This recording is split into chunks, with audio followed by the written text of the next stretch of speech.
Welcome to Comic Toy Reviews, and this is a discussion about DC Comics and the new 52.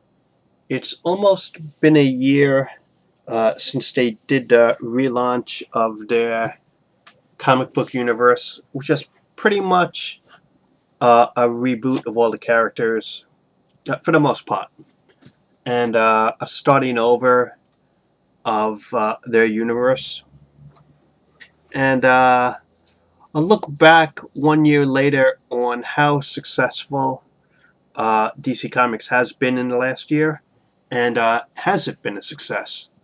And I think straight off the bat, it has been a success because just in terms of financial numbers, DC is selling more books, and they even had the market share for quite a few months over Marvel Comics. So if they have more market share and more sales over Marvel, then that's a sign that something good is going on for the company. And even some of their storylines have made national news, so it's always good to get media attention, especially for comic book properties. You know, why the heck newspapers and other media are going to pay attention to comic books in this day and age, right? Even just to acknowledge it. So in terms of sales, it's been successful. And in terms of fans liking it, it's still kind of divided, but I think it has gained new fans, and it has gained fans who lost interest in their universe, and they've been brought back just to check it out. And it has gained new readers, this DC 52. And on the 1 year anniversary of it, they're going to do that whole zero issue gimmick, but it's going to have a point storyline wise. So that's pretty good. It's like a good reminder of the 1 year point that they've started over. But some of the questions remain in terms of the future, and that is, are they going to continue to publish 52 books a year? Is that their publishing goal? Not to have 51 books or 50 books or 53 or 54, but just stick to that 52 line, and that whatever books you cancel, you make new books to fill in that slot, which that's what they seem to be doing. But is that going to be their long-term publishing goal? And how long are they going to put that 52 logo as sort of like a slogan in their series? I mean, is this something that's going to be permanent? How many years down the line are they going to use it? Or do they even know? My guess at this point is they don't probably even know how long they're going to use it. They're just going to keep at it for the time being, but that's just my guess. And then there has been some interesting creative decisions in terms of management. One good thing about 52 is it seems that finally DC management with Jim Lee and Dan Dido is they're sticking to comic book creators and getting the issues made on time every month. That if a creator's going to be late in their work, they'll get a fill-in artist or writer, but that when the deadline is due for a book for the comic stores, that it's going to be there. That used to be the old philosophy that stuff, when it was announced, it would be in the store. And part of the reason was with printers in the past that if you had a book scheduled and you did not have the issue ready, then the printers would still charge you money for that time that they made available. And if you didn't have the book ready, then that's your own fault, and therefore you still got to pay. So publishers would lose money if they didn't have something ready. But that's not recent years, especially with technology now. And I think even though it's good to wait for the artist and the creative team to publish the final product in the creative run, I think it's gone too much the other way in the last decade. That you have creative teams that are not putting work out on time or behind schedule, and the publishers let them get away with it. That for an unknown amount of time, whether it be months or longer, that storylines are left not finished.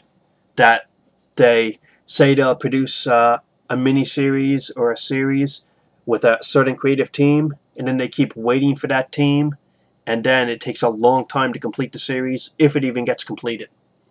I think that notion of, I guess, being lazy, or that the publisher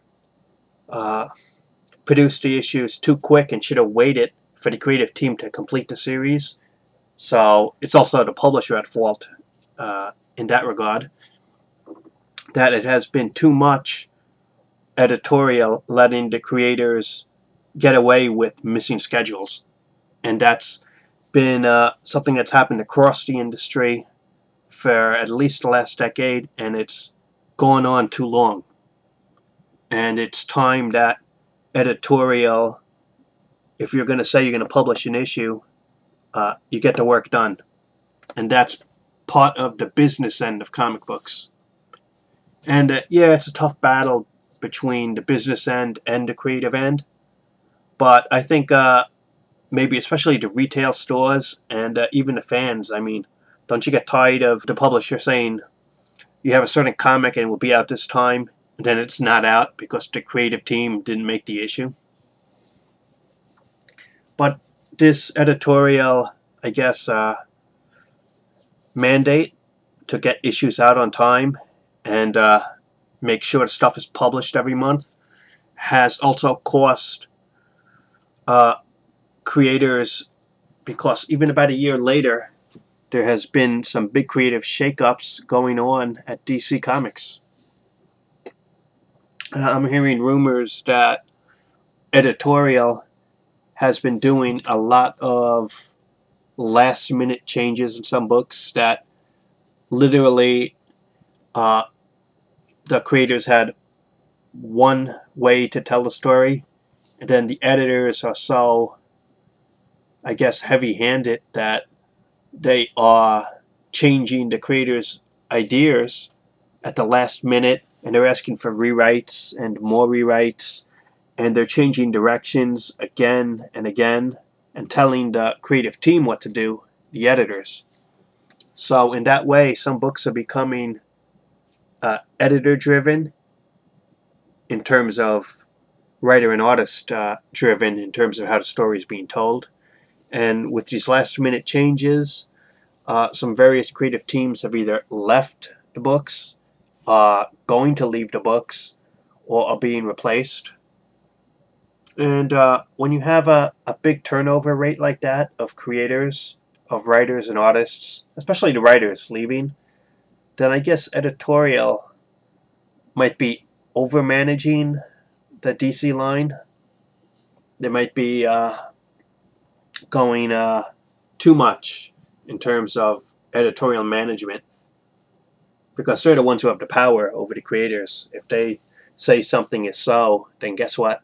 Then it is so. And I think that might reflect badly on Jim Lee and Dan Dido. If a lot of creators are not liking the editors they're working with, or there's some conflict with management, then that's not a good sign of a smooth sailing in the creative behind the scenes of what's going on. I guess we'll see what happens in that regard with management. But for comic fans, I guess the most important thing is just getting quality creators and quality comic books out. You know, isn't that the most important thing for the reader? It's not exactly what's going on behind the scenes, but what's the final product? What is the quality of the comic issues that you're reading and the DC Comics universe? Is the quality good? Is it not good? Is it somewhere in between? And despite whatever management changes they might have that's going to be coming up in the future. As long as the books can still stay good in terms of quality, then I guess that's the most important thing. So far, DC, the new 52 1 year later, I would say it's been a success, and what the future holds long term, I'm not even sure if the upper DC management knows exactly what they're going to plan, or they just make it up as they go along. I guess we'll see. So that's the topic, and thanks for watching.